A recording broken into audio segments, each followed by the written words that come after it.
Assalamualaikum warahmatullahi wabarakatuh.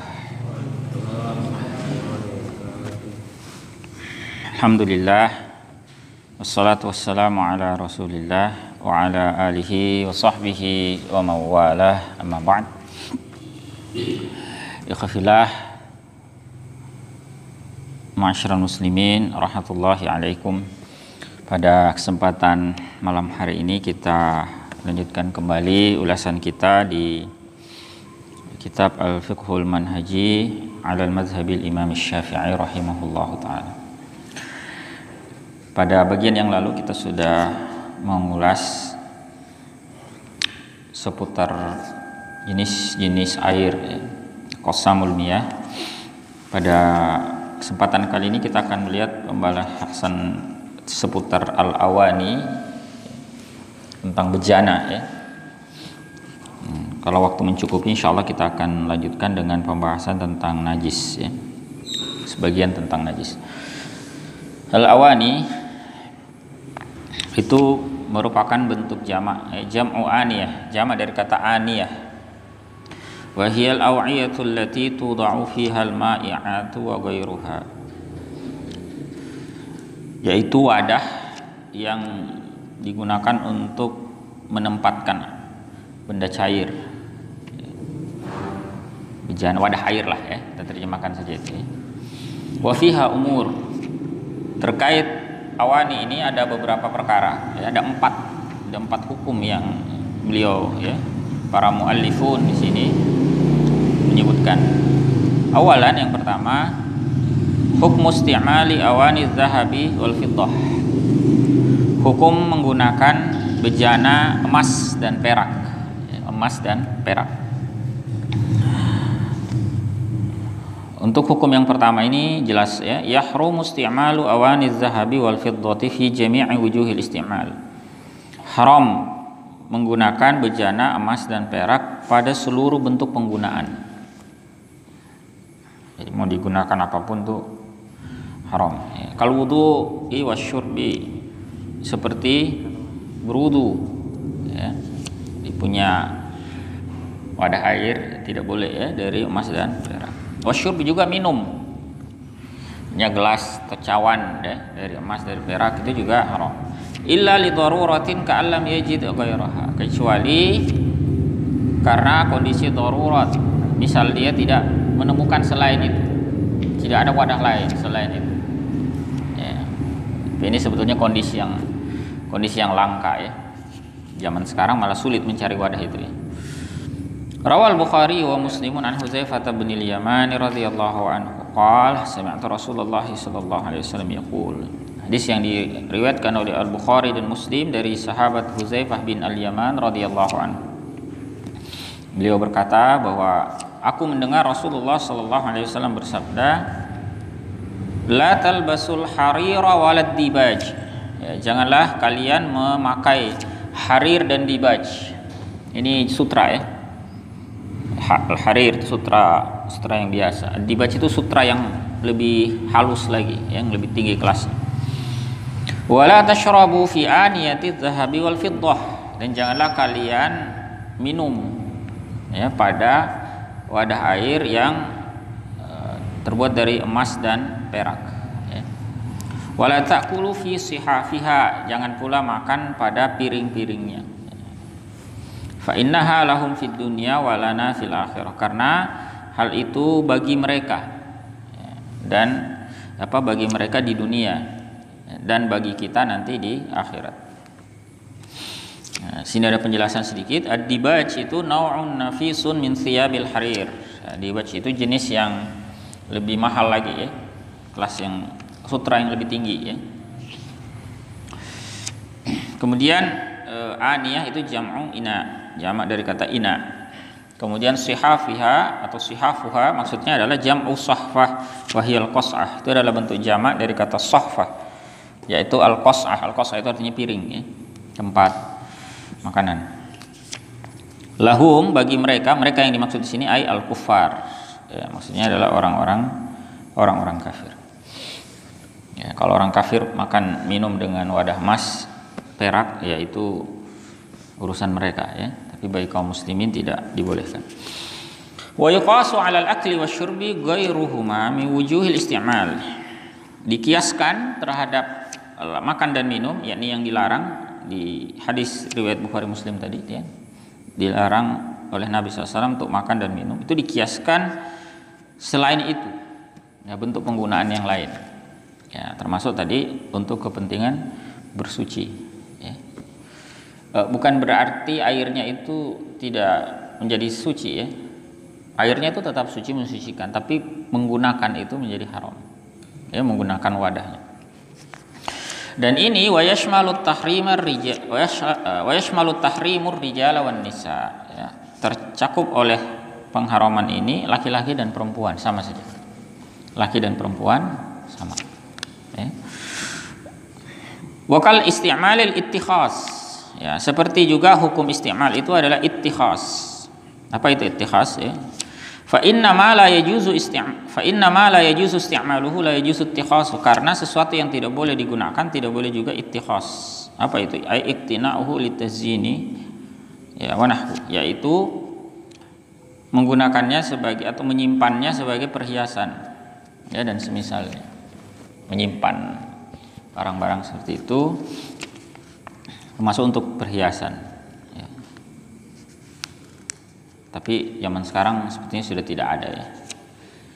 Dulu mungkin, ya, orang masih menyimpan, terutama di kalangan keluarga bangsawan mungkin, ya, alat-alat makan minum, ya, cawan-cawan dari emas, ya. Tapi tidak dipakai makan minum juga, hanya untuk pajangan, Pak. Nah, itu di zaman dulu, ya. Rasanya sekarang sudah tidak tren lagi yang seperti itu, ya. Dulu jamaah haji kita itu kalau pulang dari sana itu kan banyak belanja yang gitu, meskipun bukan emas, ya, kayak kuningan gitu, ya. Kalau zaman sekarang rasanya sudah sedikit jarang. Itu yang pertama. Yang kedua, tsaniyan hukmu isti'malil awanil mudabbabati bizahabi awil fiddah. Hukum menggunakan bejana yang dilapisi. Jadi bukan bahannya emas perak, tapi dilapisi dengan emas atau perak. Jadi mungkin saja bahan asalnya itu misalnya dominannya besi, ya, atau aluminium atau apa, tapi kemudian di apa? Bukan disepuh juga. Kalau disepuh itu kan tipis, di apa ini, ya? Dilapis lah, ya. Nah, ini juga sama, ya. Yahrumu isti'malu ma dubbiba bizahabi mutlaqa. Haram menggunakan apa yang dilapisi dengan emas secara mutlak. Sawa'an kanatid dabbatu shaghiratan am kabirah. Baik lapisannya itu kecil atau besar. Ini kalau emas, ya. Gimana kalau perak? Wa amma tadbibu bil fiddah, adapun tadbib melapisinya itu dengan atau menyambung, ya, misalnya ada bagian yang pecah, ya, dengan fiddah, dengan perak, bagaimana? Ada sedikit perbedaan. Fa in kanat dabbatan shaghiratan li ghairi zinatin jaz. Kalau itu hanya sambungan atau apa, tambahan sedikit, bukan untuk perhiasan, bukan untuk hiasan, maka itu boleh. Wa in kanat kabiratan li zinatin fa haram. Kalau banyak untuk perhiasan maka haram. Kalau sedikit selain untuk perhiasan boleh. Kalau sedikit selain untuk perhiasan boleh. Kalau banyak untuk perhiasan tidak boleh. Nah, sekarang bagaimana kalau banyak, kalau sedikit untuk perhiasan. Nah, wa in kanat kabiratan li hajatin aw saghiratan li zinatin kuriha. Kalau banyak tapi ada kebutuhan untuk itu, atau sedikit digunakan untuk perhiasan, maka kuriha, itu makruh, ya. Dalilnya adalah wa dalilu jawazi dhabbatil fiddatil kabirati li hajah. Dalil bolehnya menggunakan dhabbah ini, ya, tambahan fiddah perak yang banyak karena ada kebutuhan. Ini boleh ya kalau menurut beliau di sini, menurut muallifun di sini. Ini berdasarkan hadis. Ini kalau ada kebutuhan ya. Ma rawahul Bukhari an Asim al-Ahwal, dari riwayat Al-Bukhari ya, dari sahabat Asim al-Ahwal, qala, dia berkata, ra'aitu qadahan Nabi sallallahu alaihi wasallam. Asim ini bukan sahabat ya, Asim ini generasi tabi'in ya. Tapi dia melihat qadahan Nabi sallallahu alaihi wasallam inda Anas bin Malik. Cangkir apa namanya ini? Gelas ya, gelasnya Nabi sallallahu alaihi wasallam pada sahabat Anas bin Malik. Jadi Asim melihat itu. Jadi Asim sendiri tidak mendapati Nabi sallallahu alaihi wasallam. Jadi bukan sahabat, dia tabi'in. Tapi dia mendapati Anas bin Malik. Nah, di rumah Anas bin Malik itu, di tempat Anas bin Malik itu ada cangkirnya Nabi sallallahu alaihi wasallam. Wa kana qad insada'a fa salsalahu bi fiddah. Pernah cangkir itu retak. Ada bagiannya mungkin karena benturan atau jatuh, ada yang rusak sedikit. Fa salsalahu bi fiddah. Lalu beliau menyambungnya dengan perak. Sambung dengan perak. Waqala Anas, itu disambung ketika Nabi masih hidup ya. Ditambahkan perak sedikit. Bukan sedikit, malah agak banyak itu kalau sambungannya. Jadi kalau sedikit itu kan kayak seperti dilapisi apa namanya, disepuh. Kalau sepuh terlalu sedikit, agak banyak lagi. Nah, kalau dhabba itu, atau kalau dalam kasus cangkir Nabi itu fasal salah, disambung. Jadi banyak bahannya yang digunakan. Waqala Anas berkata, ya ini disambung tadi dengan perak. Anas berkata, laqad saqaitu Rasulullah sallallahu alaihi wasallam fi hadzal qadahi aktsara min kaza wa kaza. Sungguh aku telah memberi minum Rasulullah sallallahu alaihi wasallam di wadah gelas ini lebih dari sekian-sekian. Artinya banyak, seringkali. Sering digunakan oleh Anas bin Malik itu untuk diisi minumnya Nabi sallallahu alaihi wasallam. Dan Nabi tahu itu. Artinya itu takrir ya. Bagian dari hadis itu adalah takrirnya Nabi sallallahu alaihi wasallam. Nabi mengetahui sesuatu dan Nabi tidak melarang. Ya. Nabi membenarkan, mengizinkan. Karena memang Anas bin Malik ini dikenal sebagai salah seorang sahabat Nabi sallallahu alaihi wasallam yang banyak mendampingi beliau ya. Sejak Nabi SAW itu tiba di Madinah, itu Anas bin Malik sudah melayani Nabi Sallallahu Alaihi Wasallam. Itu yang kedua. Yang ketiga, salisan hukmu isti'malil awanil al-muttakhazati minal ma'adinin nafisa. Hukum menggunakan bejana yang dibuat dari bahan-bahan tambang lain yang berharga. Kalau tadi kan emas perak. Bagaimana kalau bahannya misalnya dibuat dari dari berlian? Meskipun juga nggak tahu apa ada wadah seperti itu dibuat dari berlian. Tapi seandainya ada ya, intan, permata misalnya.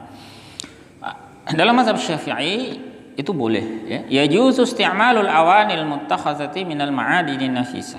Boleh ya menggunakan bejana yang terbuat dari bahan berharga, min nahwil almasi wal lu'lu'i wal marjani wa ghairiha, seperti intan ya, mutiara, permata dan sebagainya. Mengapa? Ya li adami wurudi nassim bin nahi anha, karena tidak terdapat nas yang melarang. Ini namanya istishab ya, menggunakan hukum asal ya. Wal asl al ibahah, hukum asal itu adalah boleh, malam yarid dalilut tahrim, sepanjang tidak terdapat dalil yang mengharamkan. Kemudian yang terakhir, yang keempat, rabi'an hukmu isti'mali awanil kufar, hukum menggunakan bejana orang-orang kafir. Ya. Gimana? Yajuzu isti'malu hadhil awani, boleh menggunakan bejana-bejana ini. Ya, wadah air orang kafir itu boleh digunakan.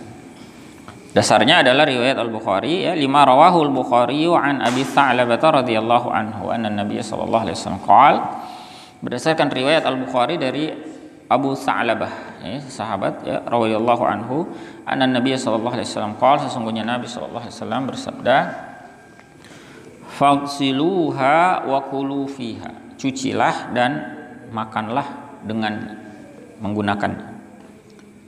Ini terkait dengan dalam satu peristiwa ini ada sahabat menemukan perkakasnya orang-orang kafir, ya, alat-alat makan, ya, kemudian bolehkah dipakai? Lalu Nabi katakan, faghsiluha wa kulu fiha, ya, cucilah dan makanlah padanya. Mencuci ini pun hukumnya anjuran, ya, anjuran. Wal amru bi ghusliha lil istihbab. Ya.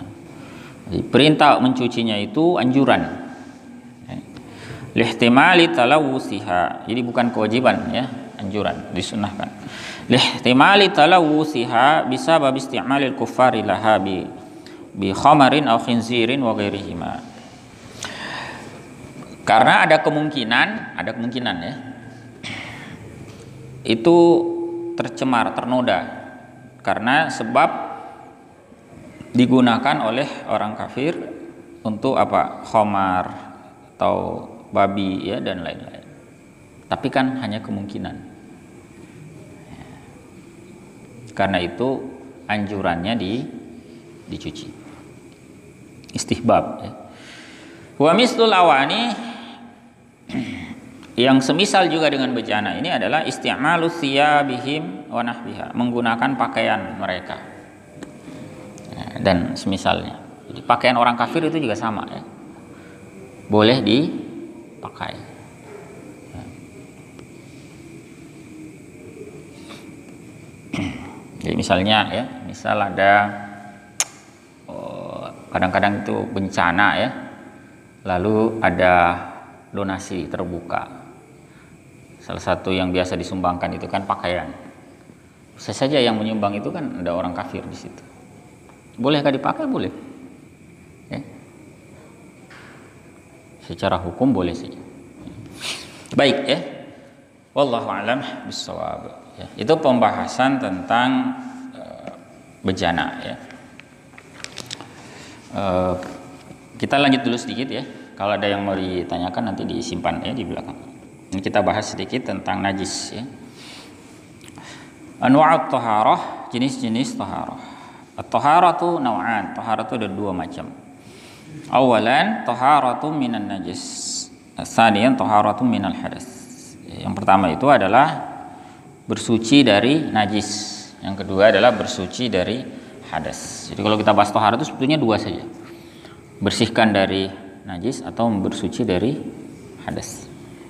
Nah, kita lihat dulu at-taharatu minan najis. Ya, agak panjang pembahasannya ini, tapi kita setidaknya bahas bagian dulu, ya, tentang jenis-jenisnya, ya, jenis-jenis najisnya. At-taharatu minan najis, ya, bersuci dari najis. Makna najas atau biasa kita sebut najis, ya. An-najasu lughah. Najas itu secara bahasa kullu mustaqzar, setiap yang kotor. Secara bahasa, ya, setiap yang kotor itu disebut najis. Makanya di dalam surah Taubah itu ada ungkapan innamal musyrikuuna najasun fala yaqrabul masjidal haramah ba'da 'amihim hadza. Sungguhnya orang-orang musyrikin itu najas. Najas itu maksudnya kotor. Secara bahasa, ya, bukan kita sentuh orang musyrikin itu bernajis, ya, atau misalnya dia celupkan tangan di satu wadah kemudian itu jadi najis, bukan itu maksudnya, ya. Jadi itu pembahasan kebahasan, maksudnya kotor. Jadi mereka punya keyakinan yang kotor, ya, ini kemusyrikan mereka.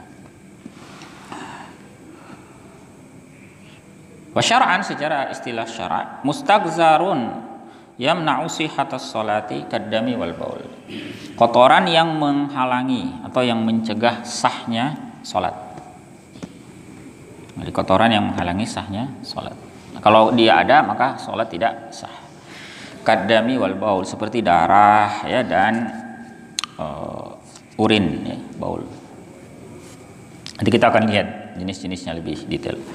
Al-ayanun najasah, ya, bentuk-bentuknya, ya, najis. Fisiknya najis, apa saja, ya. Ainnya. Ini ada 7 yang beliau, ya, rahimahumullah katakan di sini. Wal ayanun najasatu katsirah, ya. Benda-benda yang najis itu banyak. banyak ya. Nazkuru ahammaha fi sab'ati asya. Kita atau kami sebutkan yang terpenting. Itu ada 7 ya, pada 7 perkara. Yang pertama, al khamru wa kullu ma'i'in muskir. Khamar, ya, khamar dan setiap cairan yang memabukkan. Khamar itu secara asal itu artinya apa? Minuman yang dibuat, ya, minuman memabukkan yang dibuat dari perasan apa? Perasan anggur. Ya, itu dulu kan. Kalau sekarang kan sudah macam-macam. Ada yang masih dari perasan, ada juga yang sudah sintesis, ya, ada juga hasil bahkan bukan hanya buah, ya. Ya, dari biasanya unsur-unsur karbohidrat, ya, yang punya unsur gula, ya. Karbohidrat itu mengalami proses oksidasi, ya, melalui fermentasi biasanya panjang, ya, bisa disimpan bertahun-tahun. Nah, lalu kemudian dia mengalami proses kimiawi itu. Jadi bisa sekarang sudah banyak modelnya, ya. Ini didasarkan pada firman Allah Subhanahu wa taala di suratul Maidah. Qala ta'ala innamal khamru wal maisiru wal ansabu wal azlamu rijsun min 'amali syaitani fajtanibuhu la'allakum tuflihun. Ya, sungguhnya tiada lain al khamru. Nah, ini yang topik kita bahasannya. Khamar, al maisiru judi, wal ansabu. Ya, ansab itu persembahan untuk apa namanya? Berhala, ya. Wal azlam, mengundi nasib. Ya, itu semua aktivitas itu, ya, itu merupakan rijsun min amali syaitan fajtanibuhu la'allakum tuflihun. Ya, jauhilah itu agar kalian mendapatkan kemenangan. Di dalam hadis, ya, waqala Rasulullah sallallahu alaihi wasallam, ini riwayat Muslim, ya, kullu muskirin khamrun wa kullu khamrin haram. Setiap yang memabukkan itu khamar dan setiap khamar itu haram. Ya, ini di riwayat Muslim. Jadi sahabat Ibnu Umar radhiyallahu anhu. Itu yang pertama, ya. Kemudian yang kedua, al-kalbu wal khinzir. Anjing dan babi. Ya, anjing dan babi. Kalau Rasulullah SAW, ya, Rasulullah SAW bersabda, tahuru ina'i ahadikum idza walagha fihi al-kalbu ayghsilahu sab'a marratin ulahunna biturab. Ya. Membersihkan bejana salah seorang di antara kalian itu jika dijilat oleh anjing itu dengan cara apa? Mencucinya 7 kali. Yang pertama dengan tanah. Itu riwayat Muslim. Di riwayat Daraqutni, dalam riwayat Daraqutni itu dengan ungkapan ihdahunna bil batha, ya, salah satunya dengan al batha, ya. Al batha itu sigarul hasa, ya, batu-batu kecil, ya, kerikil-kerikil kecil. Wa yuqsadu bihi turab, yang dimaksud itu sama tanah juga. Kerikil-kerikil kecil kalau sudah hancur, ya. Atau kalau sekarang itu ada istilah sirtu, ya. Pasir yang bercampur dengan batu-batu kecil, ya. Jadi walagha itu maknanya syariba, minum, ya. Jadi kalau anjing minum, jilat. Itu dalilnya. Terus dalilnya babi bagaimana? Ya, mazhab Syafi'i menggunakan kias, ya, dikiaskan. Babi itu dikiaskan, ya. Bahkan babi itu dianggap lebih buruk, ya, keadaannya daripada anjing. Ya, kalau anjing saja segitu, apalagi babi, ya. Jadi kias yang digunakan. Kemudian yang ketiga al-maitah, bangkai. Wa hiya kullu hayawanin mata bighairi zakatin syar'iyyah. Setiap hewan yang mati tanpa penyembelihan syar'i. Qala ta'ala, Allah Ta'ala berfirman, hurrimat 'alaikumul maitah. Telah diharamkan atas kalian bangkai. Wa tahrimuha innama kana min ajli najasatiha. Pengharamannya tidak lain karena kenajisannya. Jadi dalam mazhab Syafi'i, kenapa bangkai itu haram? Karena dia najis. Wa yudkhalu fi hukmil maitati ma zubiha 'alal ansab. Dan masuk, ya, dimasukkan dalam hukum bangkai itu yang disembeli atas ansab, nanti untuk berhala maksudnya, sebagai sesajian. Dan wa ma dzukira alaihi ghairus millah, yang disebutkan atasnya selain nama Allah. Disebutkan artinya memang dipersembahkan untuk selain Allah. Nah, qala ta'ala di surah yang sama tadi, wa ma uhilla li ghairillahi bih, apa yang disembelih untuk selain Allah. Tapi ada pengecualian untuk bangkai ini ya. Yang pertama, ma yustasna min najasatil maitah, yang dikecualikan dari kenajisan bangkai. Sebetulnya maitah itu bukan bangkai ya terjemahannya. Pokoknya maitah itu apa saja yang mati itu. Cuman biasanya kalau hewan kan kita sebutnya bangkai. Sebetulnya manusia kalau mati juga disebut maitah. Hanya saja ada istilah yang lebih halus, mayit. Tapi secara bahasa betul kalau disebut maitah. Makanya di sini ada pengecualian. Wa istasna min najasatil maitah, dikecualikan dari kenajisan maitah ini, bangkai itu 3. Salah satu asya. Al awwalu maitatul insan. Ya, maitah al insan. Atau kalau manusia biasa kita sebut jenazah ya. Biar lebih halus ya. Jenazah manusia. Jenazah manusia itu tidak najis ya. Qala ta'ala, Allah Ta'ala berfirman, ini didasarkan pada surah Al-Isra. Wa laqad karramna bani Adam. Kami telah muliakan anak cucu Adam. Sungguh telah kami muliakan anak cucu Adam. Jadi antara bentuk pemuliaannya oleh para ulama itu adalah dia suci meskipun sudah meninggal. Wa muqtada takrimihi ayyakunal insanu tahiran hayyan wa maitan. Bahwa konsekuensi dari takrim itu, pemuliaan itu, maka manusia itu suci baik ketika hidup dan ketika mati. Hidup mati itu manusia itu semua dihukumi tidak najis ya. Termasuk orang kafir ya. Wa qala Rasulullah sallallahu alaihi wasallam, ya, meskipun nanti dalam hadis itu redaksinya Muslim ya, tapi dari ayat tadi itu kan Bani Adam itu semua. Rasulullah SAW bersabda dalam hadis riwayat Al-Bukhari, subhanallahi innal muslima la yanjus. Ya, maha suci Allah, sungguhnya muslim itu tidak bernajis. Wa qala Ibnu Abbas radhiyallahu anhuma, al-muslimu la yanjusu hayyan wala maitan. Seorang muslim itu tidak bernajis hidup dan tidak pula dalam keadaan mati. Diriwayatkan oleh Al-Bukhari secara mu'allaq dalam kitab Al-Janaiz bab memandikan jenazah ya, dan mewudukannya. Itu pengecualian yang pertama. Jadi dari maitah itu dikecualikan manusia. Jadi kalau ketemu misalnya ya, nauzubillah, misalnya ada orang terbunuh ya, atau hanyut misalnya, ketemu di sungai ya, ketemu terapung apung ya, diambil mayat jenazahnya ya, jangan dibiarkan, harus diambil kemudian dikubur ya. Kalau dia muslim ya diperlakukan layaknya muslim. Itu tidak bernajis, silakan dipegang ya, kalau terpaksa harus memegang ya. Kemudian yang pengecualian kedua dan ketiga, wasani wasalis as-samaku wal jarad ya, ikan dan belalang. Kalau Rasulullah SAW ini hadis riwayat Ibnu Majah ya, hillat lakum maitatani wa damani. Kalau yang biasa kita dengar mungkin uhillat lana maitatani wa damani. Kalau riwayat Ibnu Majah, hillat lakum, telah dihalalkan untuk kalian 2 bangkai dan 2 darah. Fa'amal maitatan, adapun 2 bangkai itu falhutu wal jarad, ikan dan jarad, belalang. Wa amad damani, adapun 2 jenis darah itu falkabidu wat tihal, ya, liver, hati dan limpa. Liver ya, hati, kalau misalnya hati sapi gitu ya, itu kan sebetulnya banyak darah di dalam situ. Meskipun banyak darah tetap dianggap tidak bernajis ya, halal untuk dikonsumsi.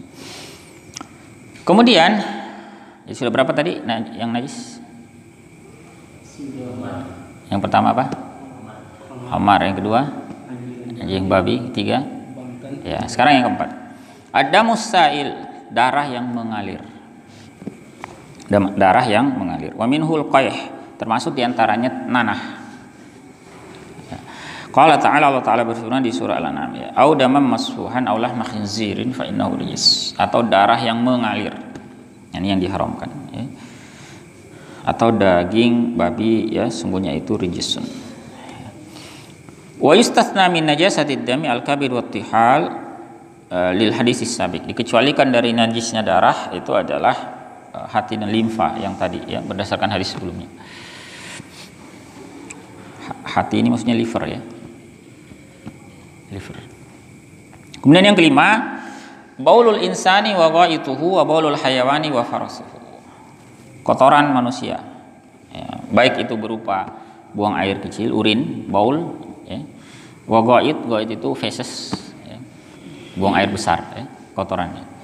Demikian pula dengan hewan, ya, baulul hayawan wa fars. Kalau manusia itu istilahnya ghait, kalau hewan itu fars, tapi maksudnya sama. Ya, artinya itu feces. Kalau saya bilang feces tahu ya? Ya, kalau urin tahu tuh? Air kencing kalau urin ya. Kalau feces itu yang buang air besar itu ya. Tidak usah dibayangkan ya. Rawal Bukhari wa Muslim, diriwayatkan oleh Al-Bukhari dan Muslim, anna A'rabiyan bala fil masjid. Ya. Sungguhnya A'rabi, ada seorang Arab Badui, ini sudah pernah kita singgung yang lalu.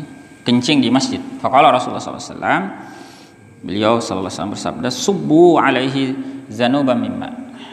Ya, tuangkan atau siramkanlah atas bekas tempat kencingnya itu sewadah ember air ya. Daluan itu timba besar. Wal amru bisabbil ma ya, wal amru bisabbil ma ya alaihi dalilu najasatih. Perintah menuanginya air ya, menuangkan air atasnya itu dalil kenajisannya. Bahwa Nabi perintahkan untuk disiram itu kan menunjukkan berarti najis. Kalau buang air besar bagaimana? Ya sama juga kan. Kita ada kan perintah istinja ya dan sebagainya. Atau bisa juga dengan kias, ya, namanya kias aula. Kalau buang air kecil saja najis, apalagi yang besar. Gitu ya. Kemudian yang keenam, kullu juz'in, setiap bagian, infasala minal hayawani hala hayati, yang terpisah dari hewan ketika dia masih hidup, fa innahu rijis, maka itu fa innahu najas, maka itu najis. Qala Rasulullah sallallahu alaihi wasallam, ya Rasulullah SAW bersabda, ma quti'a min bahimah, apa yang terpotong dari hewan bahimah ya, fahuwa maita, maka itu bangkai. Ini hadis Al-Hakim dan beliau mensahihkan. Misalnya begini ya, kita punya sapi di rumah besar, istri ngidam, pengen makan apa, sop sapi, tapi kalau sembeli satu sapi ini kan besar sekali. Nah, kemudian kita sudahlah cungkil saja sedikit itu punggungnya, nah, dipotong saja sedikit punggungnya misalnya. Ya mohon maaf itu haram ya. Termasuk misalnya ada kebiasaan masyarakat kita itu mengebiri apa hewan gitu kan, ya, dipotong bagian kemaluannya itu. Nah, mohon maaf itu tidak boleh dikonsumsi ya. Kalau sudah dikebiri itu dibuang, tidak boleh dimakan itu. Nah, itu najis haram karena dia bangkai. Ya. Kecuali kalau hewannya hewan laut. Hewan laut, karena yang lalu kita sudah bahas hewan laut itu hillu maitatu, al hillu maitatu, halal bangkainya. Jadi misalnya apa ya contoh, gurita, gurita itu kan panjang tentakelnya toh, kadang-kadang ada yang terpotong. Nah, itu boleh diambil, boleh dikonsumsi. Bangkai memang itu bangkai, tapi halal, bangkai yang halal. Ya. Kalau sapi tadi tidak boleh ya. Jadi kalau dia masih hidup maka tidak boleh termasuk ini ya, kadang-kadang juga masih ada juga kejadian. Misalnya pada saat penyembelihan hewan kurban ya, itu pastikan hewan kurban itu mati dulu, betul-betul sudah mati itu baru dikuliti, dipotong-potong ya. Jangan sampai belum mati lalu kemudian ini karena buru-buru penyembelihnya, banyak hewan yang dikerjakan, sementara waktunya sempit, lalu kemudian cepat-cepatan gitu, masih bergerak-bergerak, ini belum mati ini, sudah dipotong, sudah, mohon maaf itu jadi haram, karena masih hidup. Jadi pastikan mati dulu.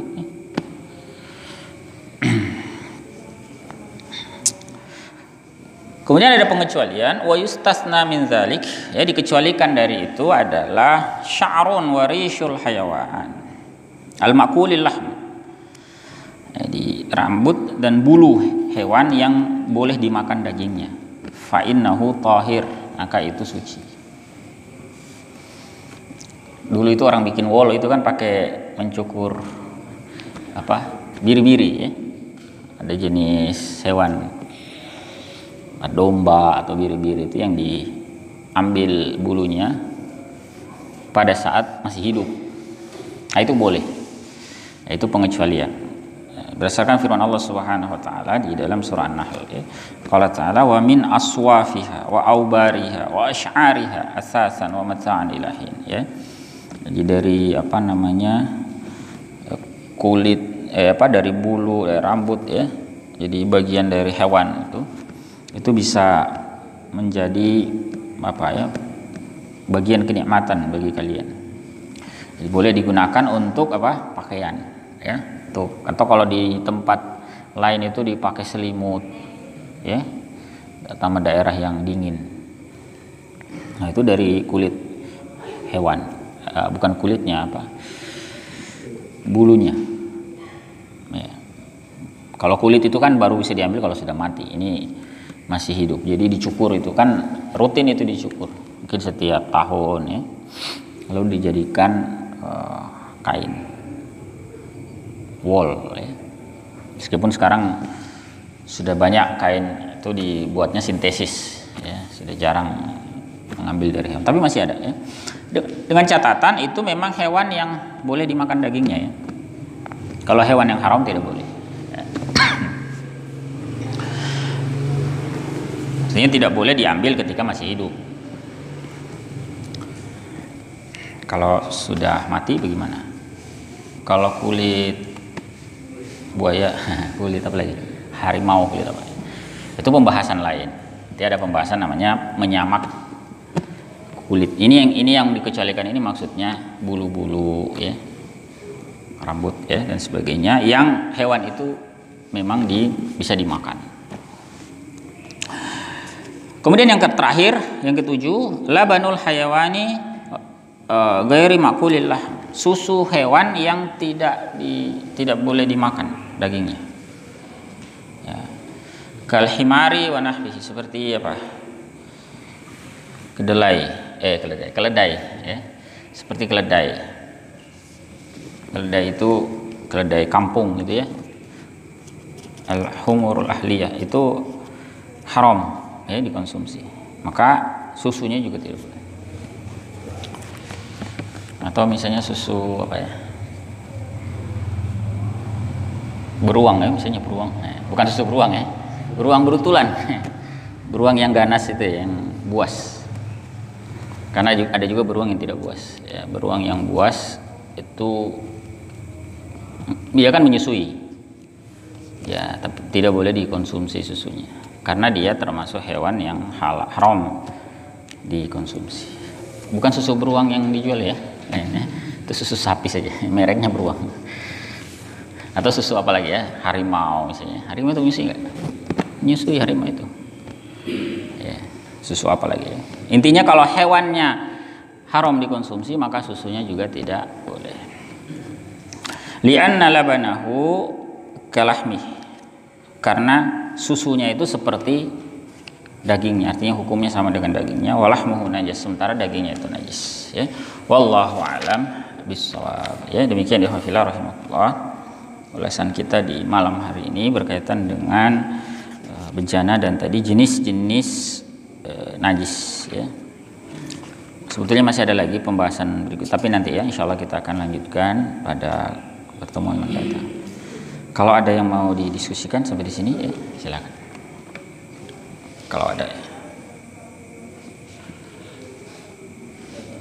Silakan. Waalaikumsalam warahmatullahi wabarakatuh.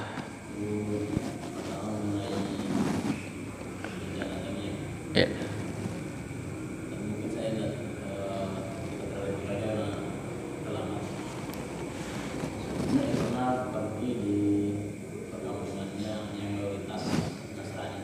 Ya.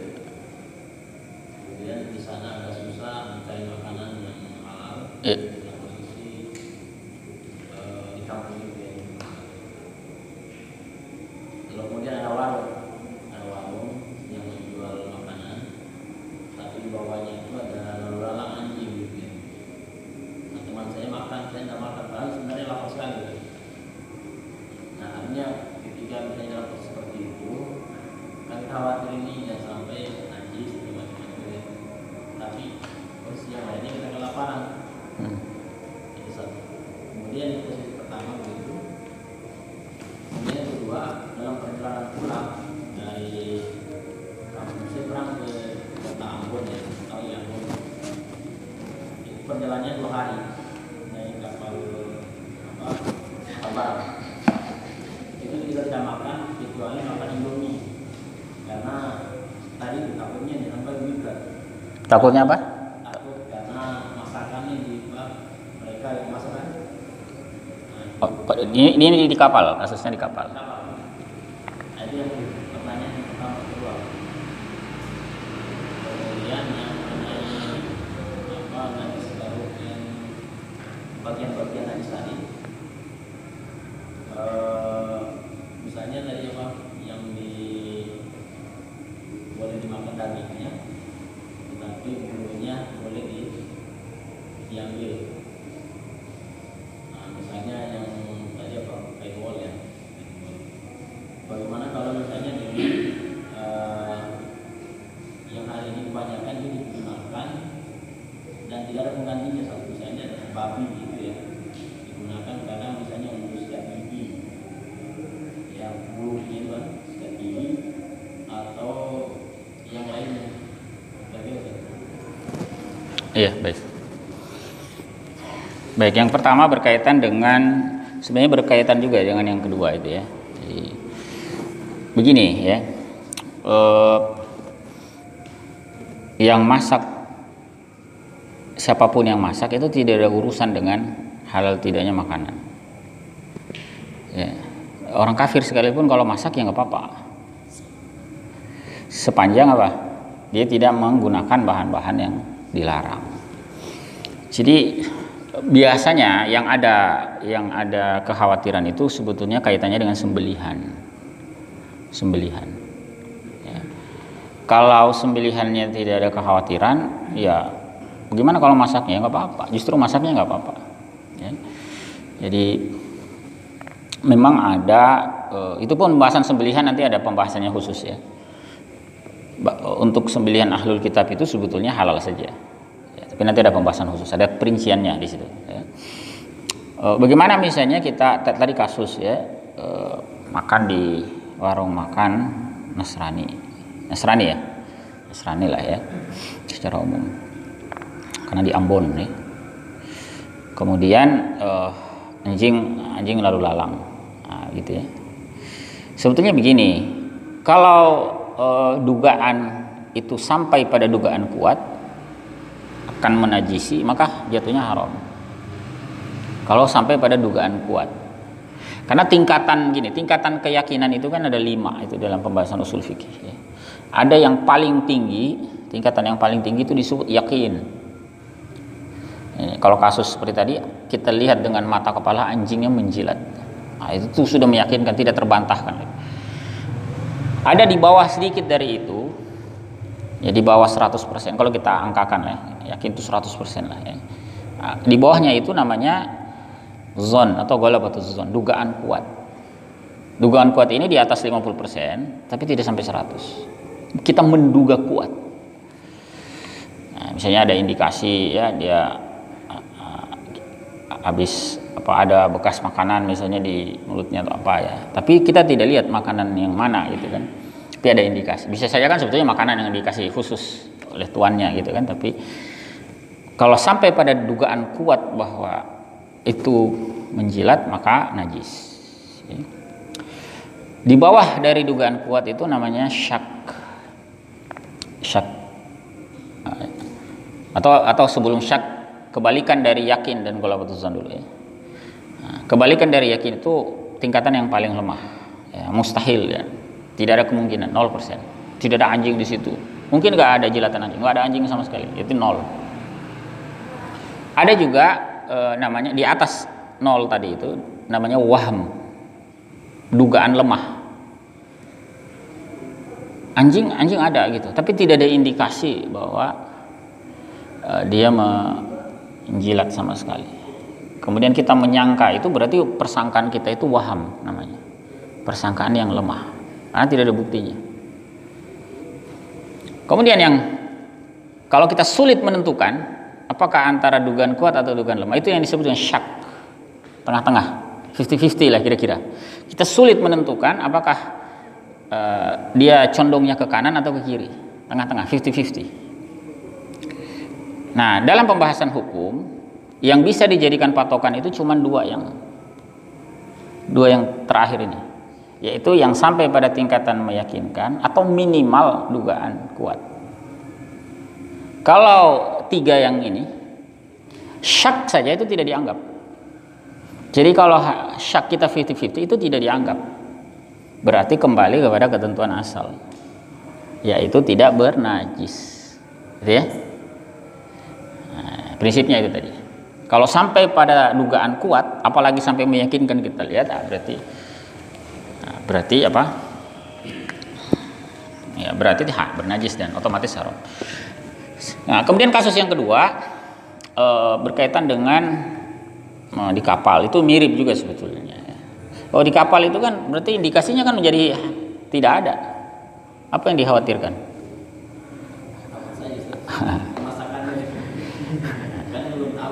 Ya, tapi kalaupun misalnya ya kita curiga nanti ada apa, dia campur apa gitu, itu waham namanya. Kan tidak ada bukti itu? Nah, ada bukti. Hanya kalaupun ada dugaan lemah. Semata-mata kita ada dugaan karena dia orang kafir, kita menduga. Tapi itu kan dugaan lemah. Kalau dalam peradilan itu kan tidak dipakai itu. Ya, maka kembali kepada ketentuan asal. Gitu ya. Jadi ya silahkan. Atau kalau mau lebih aman ya seperti tadi. Makan makanan, sekarang itu banyak mie instan yang wadahnya juga sudah dibuat, sudah disediakan. Jadi tinggal disiram air panas saja. Gitu kan? Yang terakhir tadi apa ya? Oh iya. Kalau itu kan jelas ya, yang terakhir itu tentang apa, dari babi itu memang bahannya najis, ya tidak boleh digunakan. Apakah tidak ada penggantinya? Oh, sudah banyak lah penggantinya. Ya. Mungkin dulu orang bikin itu menggunakan apa ya, bahan-bahan dari babi, tapi sekarang kan sudah banyak, substitusinya itu sudah banyak. Ya. Dan hati-hati juga informasi di sosial media itu kan banyak hoax sebetulnya. Ini dari ini belum tentu juga, ya. Meskipun tetap ada kemungkinan. Ya. Makanya disitulah pentingnya ada otoritas yang memastikan itu, mengecek, ya.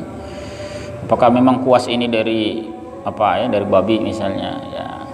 Itu kan mestinya bukan bagiannya orang awam toh, bagian dari masyarakat yang konsumen yang harus mengecek. Itu kan mestinya membutuhkan keahlian, ya, membutuhkan apa? Keahlian, karena itu harus dicek lab segala macam. Nah, kalau orang awam dikasih, mereka tidak akan bisa memutuskan. Ya, malah akan menimbulkan kebingungan ya di tengah-tengah publik. Karena itu sebaiknya isu-isu seperti itu diserahkan ke otoritas, ya, otoritas pemerintah. Ya, mestinya kita punya misalnya MUI, ya, LP POM segala macam ya, yang bisa memberikan ketenangan itu kepada umat. Ya, karena kalau tidak begitu ya umat juga resah. Apalagi sekarang era keterbukaan informasi, orang itu bebas menyebarkan berbagai macam informasi yang dia dapatkan tanpa jelas ini sumbernya valid apa tidak. Ya. Bahan-bahan ini mengandung babi, ternyata setelah dicek hoax. Ya, gitu ya. Maka mestinya itu ada otoritasnya. Ya. Tapi kalau betul dia menggunakan itu haram. Jelas. Apalagi barang-barang yang tadi itu barang remeh-temeh itu kan bukan hajat. Ya, beda misalnya kaitannya nanti dengan kedokteran ya. Orang ini butuh tindakan medis darurat. Dia katup jantungnya harus diganti dengan punyanya babi misalnya ya. Itu pembahasan yang berbeda ya. Tapi kalau yang dibahas tadi sebatas kuas, sebatas itu jelas ya, tidak diperlukan ya. Baik ya, wallahu alam bishawab ya. Nanti kalau masih ada pertanyaan ditampung dulu ya, karena waktu kita sudah. Subhanakallahumma wa bihamdik, asyhadu an la ilaha illa anta, astaghfiruka wa atubu ilaik. Assalamualaikum warahmatullahi wabarakatuh.